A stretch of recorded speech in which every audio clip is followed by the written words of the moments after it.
Ok, pessoal, estamos aqui de volta para a parte 2 da nossa aula de História pelo canal Educação. Na nossa aula de hoje, dia 28 de outubro, nós estamos aqui discutindo sobre o processo de independência dos países no continente asiático e africano. Já aprendemos que esse processo de independência tem início, né, de uma forma muito mais organizada com o fim da Segunda Guerra Mundial em 1945. Então, agora, na parte 2 da nossa aula, a gente vai conhecer alguns movimentos, né, que de fato estiveram muito presentes. Então, o primeiro que a gente vai conhecer aqui é o movimento chamado pan-africanismo, que existe até hoje, né? Então, na realidade, gente, o pan-africanismo, ele é um movimento de caráter social, filosófico e político que visa promover a defesa dos direitos do povo africano, constituindo um único Estado soberano para africanos que vivem ou não na África, né? Isso é muito interessante porque é um movimento que ele extrapola os limites do continente africano. É na ideia de que é um movimento que luta pelo povo africano, independentemente se esse povo está dentro da África ou não. E por que que esse ponto é muito importante? Porque, gente, o continente africano, ele teve milhões de africanos que foram sequestrados, retirados de dentro desse continente. A gente pode citar o próprio Brasil, que recebeu uma média de 6 milhões de africanos que foram sequestrados, retirados do seu continente, trazidos para o Brasil para serem colocados em um trabalho escravo, que é uma extrema violência e exploração, tanto das suas capacidades físicas como da capacidade intelectual desse povo. Então, é um movimento que luta pelos direitos dos povos africanos dentro ou fora do próprio continente africano, né? Então, essa ideologia ela foi criada pela Organização de Unidade Africana em 1963, que tem sido divulgada e apoiada, né, majoritariamente por afrodescendentes que vivem fora da África. No ano de 2002, instituiu-se de uma maneira oficial a União Africana em substituição à Organização da Unidade Africana, ok? Bom, dentro desse contexto, gente, de luta pela independência, a gente precisa aqui também falar do apartheid, né? É o apartheid que em afrikaner, né? O que significa segregação? Foi um regime de separação racial ocorrida na África do Sul de 1948 até 1994. Gente, quase 50 anos de segregação dentro do próprio continente, dentro desse país que é a África do Sul. Né? Então, o apartheid ele nasceu a partir do conceito de superioridade racial que era defendido na Europa durante o século XIX. Lembra que quando a gente estudou imperialismo, eu até já comentei na aula de hoje, que existia uma justificativa. O porquê uma justificativa? Porque tu imagina, tá lá a Europa, os países europeus se industrializando desde a metade do século XVIII, e do nada eles começam a dizer assim: olha, vamos para o continente asiático e africano a explorar, retirar a matéria-prima de dentro daquele continente. Então, tinha que ter uma justificativa. E eles diziam que nós vamos levar o conhecimento, o progresso. Então, é uma visão racista na ideia de dizer que a população preta e amarela eram inferiores à cultura branca europeia, né, gente? Então, a própria a Europa começa a dizer que é o fardo do homem branco. Ah, então é um fardo para o europeu. É difícil, mas ele vai porque ele quer o bem desses povos. Na verdade, a galera estava lá explorando, né? E por que é uma teoria racista? Porque coloca uma raça acima de todas as outras, uma cultura, uma etnia acima de todas as outras, né? Também isso aqui vai ser muito forte durante o século XX, quando o nazismo lá do Hitler na Alemanha argumentava pela eliminação das chamadas raças inferiores. Entre aspas, eu coloquei, porque não existe essa ideia de uma raça, uma etnia que é superior, que é melhor, gente. Cada povo apresenta sua própria cultura. O apartheid, ele privilegiava a elite branca da África do Sul e excluía a população negra dos espaços públicos, excluía da educação, dos postos de trabalho, colocavam essa população nos bairros mais periféricos, sem acesso à saúde, à educação, a transporte e a trabalho, né? O regime do apartheid ele começou a cair através da pressão internacional, dos protestos internos e também graças à liderança do Nelson Mandela, que é uma referência de luta pela igualdade e pelo fim da segregação racial. Então, o apartheid ele chega ao fim em 1994. Vamos ver aqui algumas características do apartheid, né? Que começa em 48, vai até 94, mas isso na América do Sul. Mas eu também coloco aqui um destaque que o apartheid ele também esteve presente nos Estados Unidos da América, né? Durante toda a década de 60, 70, houve uma segregação muito grande entre quem era branco e quem era negro, gente. Então, existia ônibus para pessoas negras e ônibus para as pessoas brancas, né? Escolas eram separadas, os bairros eram separados. Então, foi de fato uma segregação racial muito grande e que se gerou muitas consequências dentro dos Estados Unidos. Então, aqui a mesma coisa dentro da África do Sul, né? Olha a quantidade de terras e como é algo, gente, que é muito impactante a gente ver que isso era normal dentro de uma nação, né? Segregar de uma forma tão escancarada. Porque aqui no Brasil a gente tem segregação racial. Por isso que o Brasil é considerado, não é eu que estou dizendo, é a própria Organização das Nações Unidas, de que o Brasil é um dos países mais racistas do mundo. Porque a gente tem uma grande diferença de oportunidade, de qualidade de vida entre quem é branco e quem é negro. Né? Então, que vai muito além de uma questão econômica, porque a pessoa que é negra e é rica, ela também passa pelo racismo dentro do país, né? Só que aqui no Brasil a gente não teve, desde que terminou a escravidão em 1888, a gente nunca mais teve nenhuma lei, né, que fosse tão escancarada para gerar segregação, muito diferente dos Estados Unidos que houve, né? Então, olha aqui na África do Sul, a primeira Lei de Terras Nativas, de 1913, divide a posse da terra na África do Sul por grupos raciais, né? Então, quem era branco tinha acesso às melhores terras, né? Também a Lei sobre Nativos em Áreas Urbanas, de 1918, que obriga os negros a viverem em locais específicos. Imagina, hoje eu sempre quero que tu coloque na realidade que tu vive. Já pensou aí na cidade que tu vive, simplesmente chegar um prefeito e dizer: olha, galera, a partir de hoje, todo mundo que é negro mora de um lado da cidade, todo mundo que é branco mora do outro lado da cidade. Já pensou nisso? Era dessa forma que ocorria. Isso eu sempre quero que você se coloque, pense na sua realidade, porque talvez se a gente se colocasse mais no lugar do outro, trazer esses conflitos para a nossa realidade, a gente não teria tantos casos de racismo, de homofobia, de intolerância religiosa, né, gente?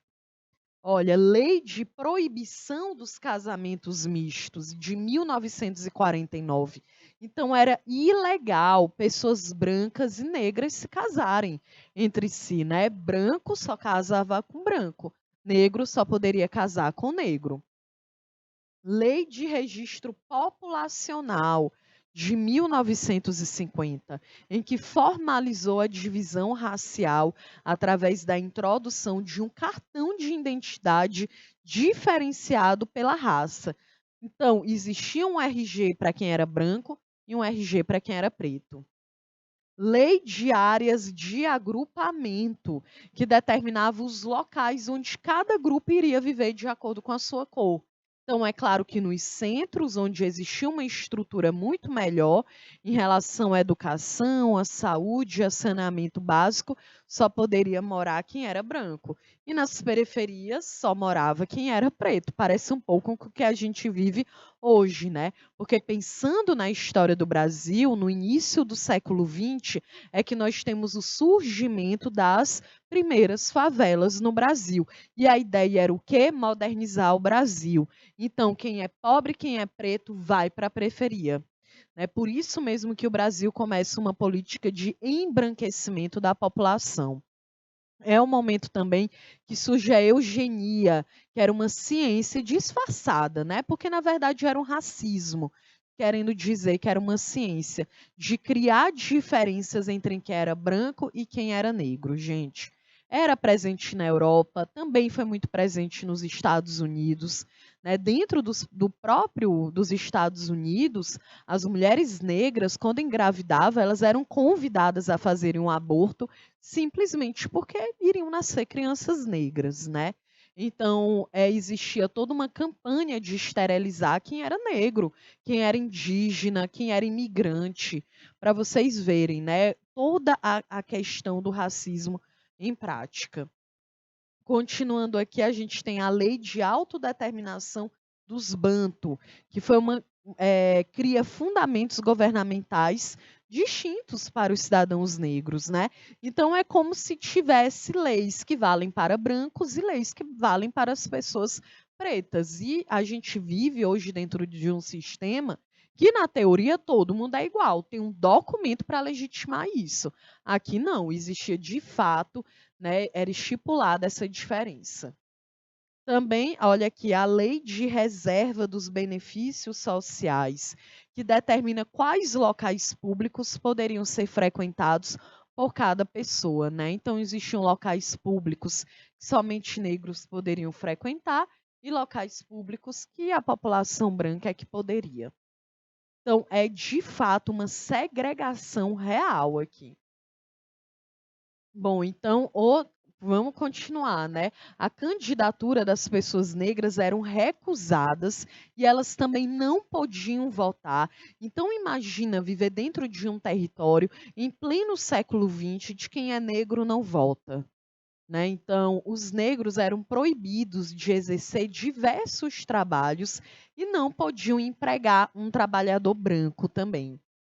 A terra destinada à população negra era geralmente improdutiva e não dava para garantir a sobrevivência desse povo.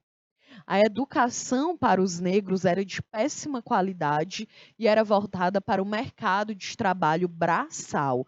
Não existia toda aquela ideia de que a educação deveria ser para todos, né? De que a educação ela transforma, de que as pessoas negras poderiam fazer um curso superior. Isso não existia. Também os trens e os ônibus eram separados, bem como as praias também eram separadas, as piscinas públicas, as bibliotecas e também o cinema. E aí, como a gente viu, né, o apartheid só chega ao fim em 1994, quando Nelson Mandela ele chega ao poder. E aí, quem é o Nelson Mandela, né, gente? Ele foi um sul-africano que lutou pelo apartheid, para o fim do apartheid. Ele foi um líder político, um ativista da paz. Ele serviu como presidente da África do Sul de 94 até 1999. Ele foi o primeiro chefe de Estado negro do país. Tem noção disso, gente? No continente mais negro do mundo, a gente ter um presidente negro apenas no século XX. dentro da África do Sul é algo muito impressionante, porque a África, o continente africano, é o berço da humanidade. A gente já estudou sobre isso lá no início do ano, né, em que os fósseis mais antigos da humanidade foram encontrados dentro do continente africano. E mesmo assim, a gente tem um líder negro no poder na África do Sul apenas em 1994. Né, então, ele foi o primeiro chefe negro, né. Isso também eleito uma eleição democrática e totalmente representativa.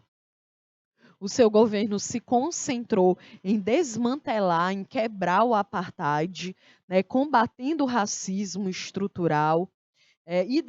Ideologicamente, ele era um nacionalista africano e socialista. Ele serviu como presidente do partido do Congresso Nacional Africano de 91 até 1997. Bom, então vamos aqui agora para as consequências do processo de independência, né? Primeiro, as economias dos países africanos e asiáticos dependiam fortemente dos capitais e investimentos externos, né? Claro, gente, imagina que um continente explorado desde a antiguidade, é claro que mesmo na independência eles iriam continuar dependendo desses países. A gente pode comparar com o Brasil, que, como a gente viu, foi uma independência muito mais na teoria, no papel, do que, de fato, na prática, né? Então, na maioria dos casos, a situação econômica ela continua a mesma, né, com muita falta de estrutura. Um outro ponto é que a maior parte dos países, sobretudo os africanos, passaram a sofrer de uma instabilidade política, começou a existir muitas guerras civis. A própria Europa ela começou também a patrocinar ditaduras e conflitos dentro do próprio continente africano. É por isso que até hoje a África ela sofre com muitos conflitos religiosos, étnicos, territoriais, políticos, né. O continente africano passou por inúmeros golpes e ditaduras militares patrocinados pelos países europeus e também pelos Estados Unidos. Uma outra consequência foi o crescimento demográfico, né, houve um crescimento da população muito grande, uma estagnação econômica, muitas epidemias, muitas guerras étnicas. Também ocorreu muitos desastres naturais, né, porque como os países, né, os continentes, eles eram só vistos como local para explorar, é claro que eles não tiveram condições de se organizar politicamente e economicamente, gente. Então é fácil de entender. Se tem países que não estão nem há 50 anos libertos, independentes, como é que eles vão ter uma estrutura e uma estabilidade política e econômica? Não tem como. Se o Brasil, que está na independência desde o século XIX, não tem, imagina um país que está com 50 anos que é independente. Um outro ponto que eu também quero analisar aqui com vocês é sobre o termo descolonização. Né, para alguns historiadores, essa palavra ela reflete uma interpretação eurocêntrica da história, né? Ou seja, uma visão ali centrada na Europa, porque não retrata a luta das nações africanas para a conquista das suas independências, né? Então, esse processo, assim, parece que ele resulta apenas de um interesse, um desejo de que o colonizador ele não queria mais colonizar. Né, e aí a gente vê como que a independência, gente, desses países também é muito mais na teoria do que na prática, da mesma forma que foi no Brasil, né, porque a exploração, a violência, ela continuou. Aqui na tela nós temos uma sátira que ela demonstra muito bem isso, né. Então esses países se tornaram independentes, mas como a Europa ela não queria largar o osso, né, como se fala, ela continuou patrocinando guerra, né, conflito dentro do próprio continente. E aí, infelizmente, o continente africano e asiático sofre as consequências de milhares de anos, milhões de anos de exploração até hoje, né? Porque lembra que a colonização, a exploração do continente africano não começa no século XV, quando Portugal chega no Marrocos, em 1415. Desde a antiguidade que o continente africano e asiático é explorado pela Europa.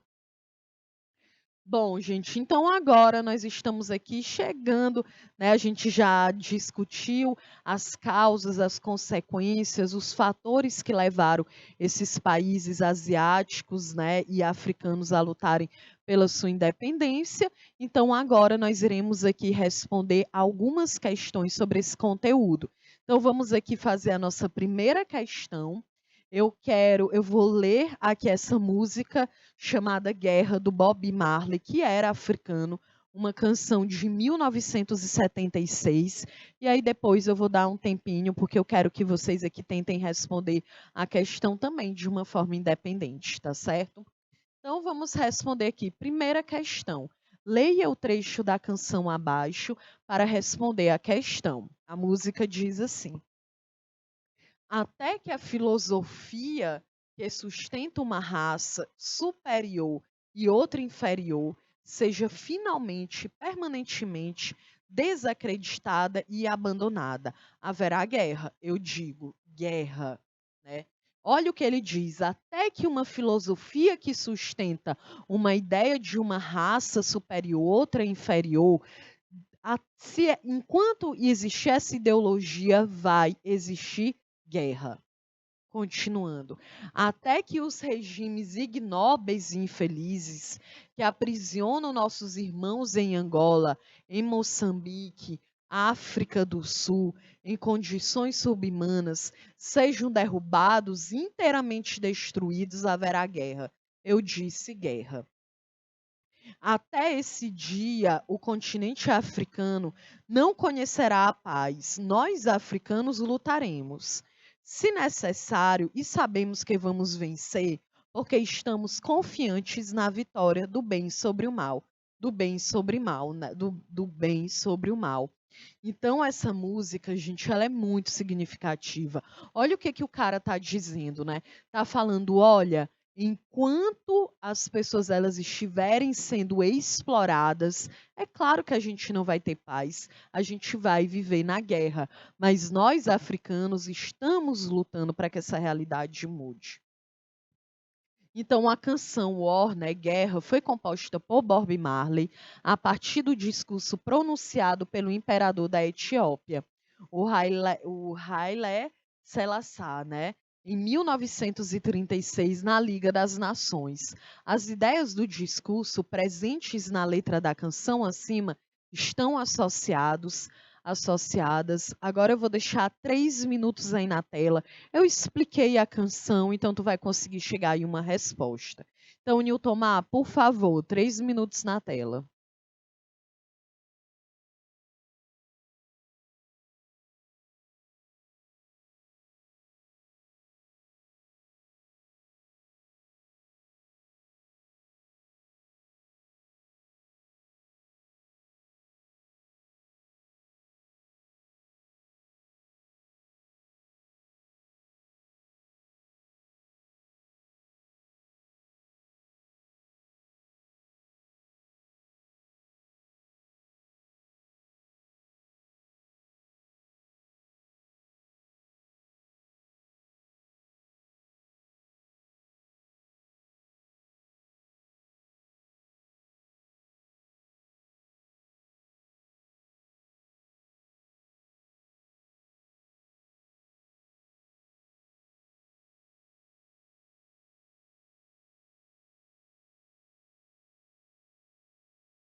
Ok, estamos aqui de volta.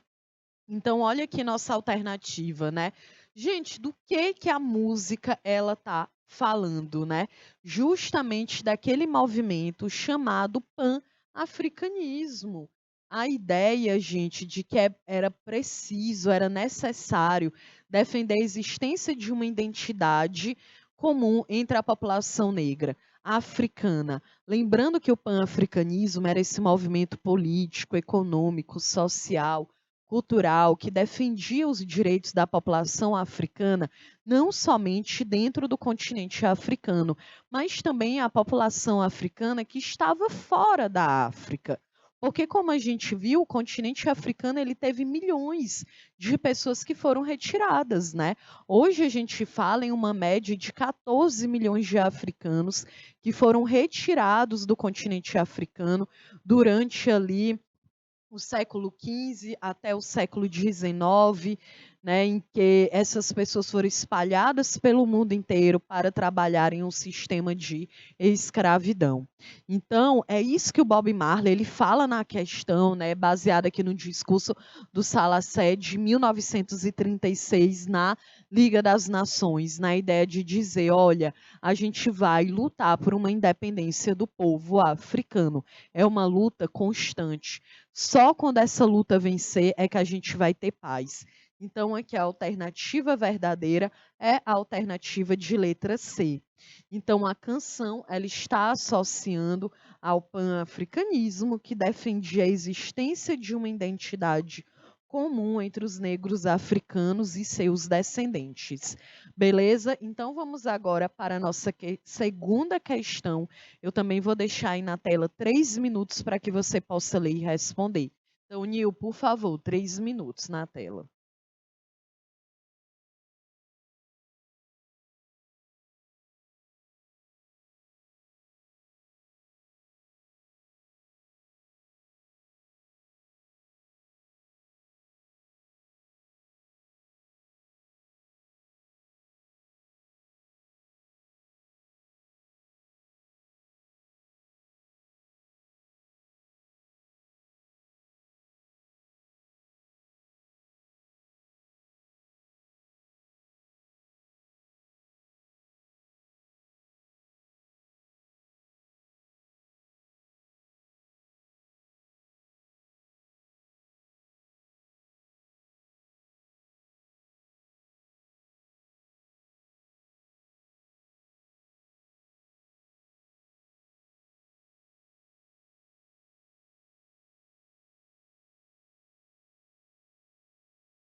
Ok, pessoal, estamos aqui de volta para a gente poder responder a nossa segunda questão. A questão diz assim: morre um homem por minuto em Ruanda. Um homem morre por minuto numa nação do continente onde o Homo sapiens surgiu há 1 milhão de anos. Para o ano 2000, só faltam 6, mas a humanidade não ingressará no terceiro milênio, enquanto a África for o túmulo da paz. Quem disse isso? Augusto Nunes, no jornal O Globo, em 1994, né?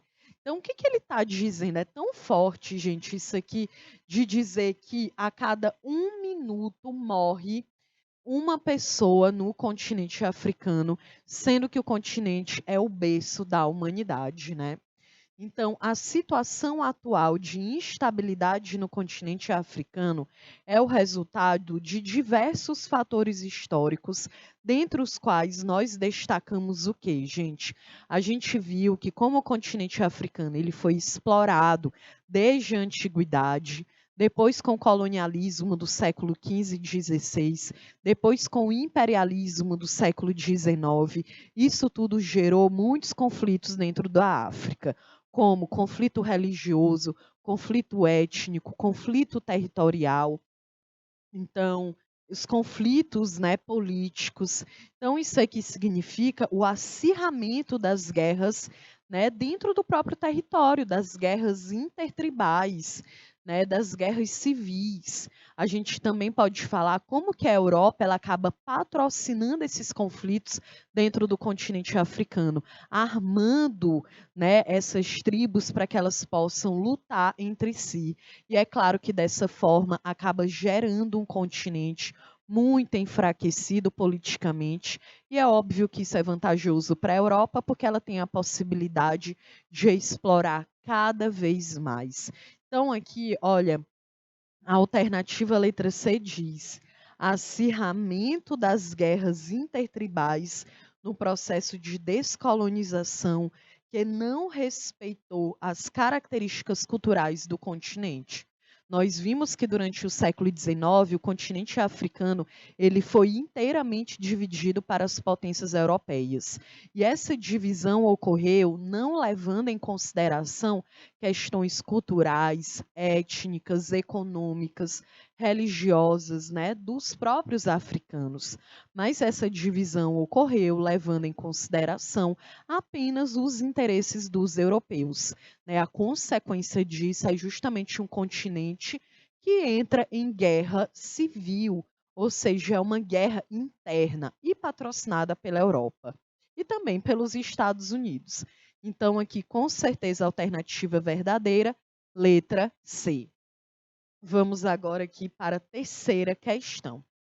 Diz assim: na Copa do Mundo de Futebol de 2010, realizada na África do Sul, provavelmente vocês devem lembrar, né?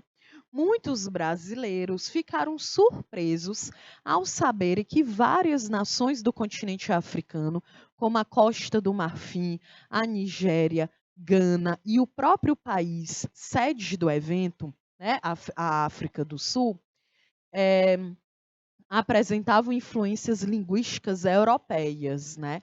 Isso ficava evidente, por exemplo, nos nomes dos jogadores estampados nas camisas e nos hinos nacionais, cantados em inglês ou em francês. E, gente, eu lembro disso, né, em 2010, porque durante essa, né, a Copa do Mundo, muita gente se questionava: como assim tá na África e tá falando inglês? Porque a gente acha que inglês é na Europa, né, como se a Europa inteira falasse inglês, ou então a gente acha que francês é só na França, né?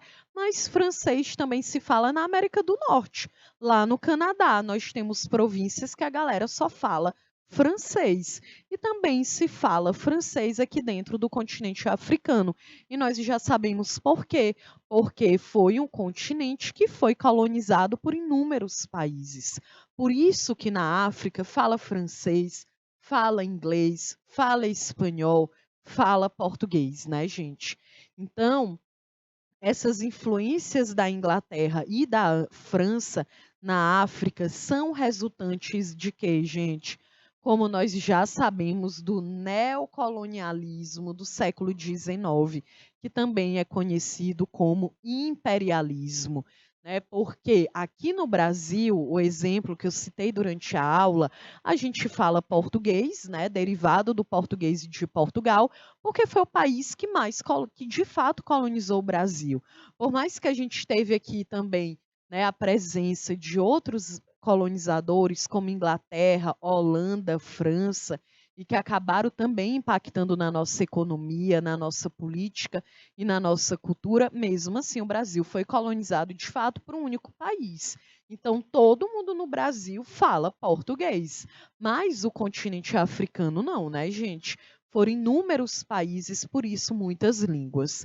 Aqui na América, né, eu falei do Brasil, mas pensando no continente americano, a gente fala o quê? A gente tem o português, a gente tem o espanhol, a gente tem o inglês também na América do Norte, o francês também na América do Norte, lá no Canadá, né? O espanhol também da América Central, justamente devido à nossa colonização, né?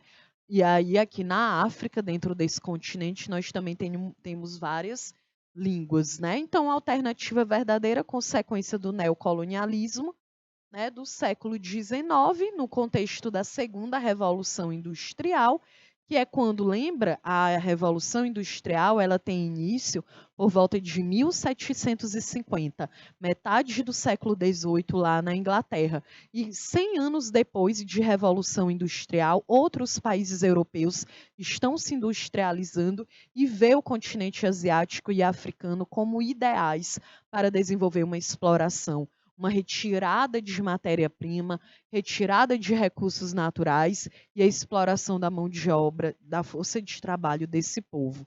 Então, aqui, com certeza, a alternativa verdadeira, letra B. Vamos agora para a nossa quarta, deixa eu ver. E última questão. Beleza, então bora lá. A questão diz assim: na descolonização da África, encontram-se casos em que a independência ela foi conquistada com grande violência, assim como situações em que a libertação da colônia ocorreu de modo muito mais pacífico. No entanto, em todos os processos, pode-se afirmar a existência de uma relação entre a situação interna da colônia e realidades mais amplas. Então, sobre a independência de Angola, assinale V para as afirmativas verdadeiras e F para as falsas. Primeiro, né? Então, a gente tem aqui, aconteceu no âmbito da Guerra Fria, como demonstra a Guerra Civil. Aconteceu no âmbito da Guerra Fria? Já respondeu, porque a gente viu que a independência dentro desse continente foi logo depois que termina a Segunda Guerra Mundial. E a gente viu que também, quando termina a Segunda Guerra Mundial, começa a Guerra Fria, né? Foi um conteúdo que a gente estudou bastante aqui esse ano, né, gente? Então, verdadeiro. Segundo parênteses, deve ser compreendida no contexto da desagregação do Império Português após a independência do Brasil e o fim do tráfico negreiro, a grande fonte de renda do Estado lusitano. Um ponto aqui, gente, é que a independência do Brasil, ela acontece o quê? Durante o século XIX, né? Século XIX. E a independência dos países africanos foi somente durante o século XX. Por isso que é muito importante na história a gente conseguir se situar em relação às datas, os períodos históricos. Não decorar a data, mas ter uma noção do tempo, né? E aí não dá, com certeza, alternativa verdadeira falsa, né? O item do segundo parênteses falso, né? Até porque também o Brasil se tornou independente em 1822, mas continuou trazendo africanos para a escravidão no Brasil. Afinal de contas, a escravidão ela acaba de fato em 1888, né? A gente tem a lei que proibia o tráfico negreiro de 1830, sim, mas não adiantou nada, porque continuavam fazendo tráfico negreiro, né? Então aqui, ó, falso. E para vocês terem uma ideia, né, era proibido em 1830 fazer o tráfico negreiro, a galera fez uma lei que proibia, ninguém dava importância, continuavam fazendo o tráfico, até que em 1850 fizeram uma nova lei que proibia, né, para a gente ver como era uma piada política, continua sendo, né, desse país. Bom, terceiro item, foi resultado da globalização, ao permitir o maior fluxo comercial de ideias? Gente, não, né? Fica parecendo o quê? Ah, com a globalização, a galera na África quis raciocinou, ah, beleza, quero ser independente. Gente, é um povo que, desde que se entendem aqui, estão lutando pela sua independência, pela sua liberdade. A gente viu que desde que da antiguidade que o continente africano era impactado por uma exploração. Então, o item 3 aqui, falso. Item 4, foi impulsionada pelo fim da ditadura salazarista, né, marcada pela Revolução dos Cravos, que isso aqui é uma revolução que ocorre lá em Portugal, né, que é justamente quando Portugal também decide não participar mais da exploração do século XIX, o imperialismo. Então, verdadeiro. Alternativa verdadeira, letra B. Então, nós chegamos aqui ao final da nossa aula. Eu espero que você tenha entendido, que você tenha gostado, que você tenha compreendido, né, a importância de uma luta pela independência, que esteve presente tanto na Ásia quanto na África, né, na ideia de que esses povos sempre lutaram para conquistar a sua independência, né, gente? E que, infelizmente, até hoje ainda tem aí todas as consequências desse processo de exploração, tanto no século XV como no século XIX com o imperialismo. Então, nós encerramos aqui nossa aula. Eu espero que você tenha entendido. Desejo a você um ótimo final de semana e a gente se encontra aqui na nossa próxima aula. Então, beijos e até mais.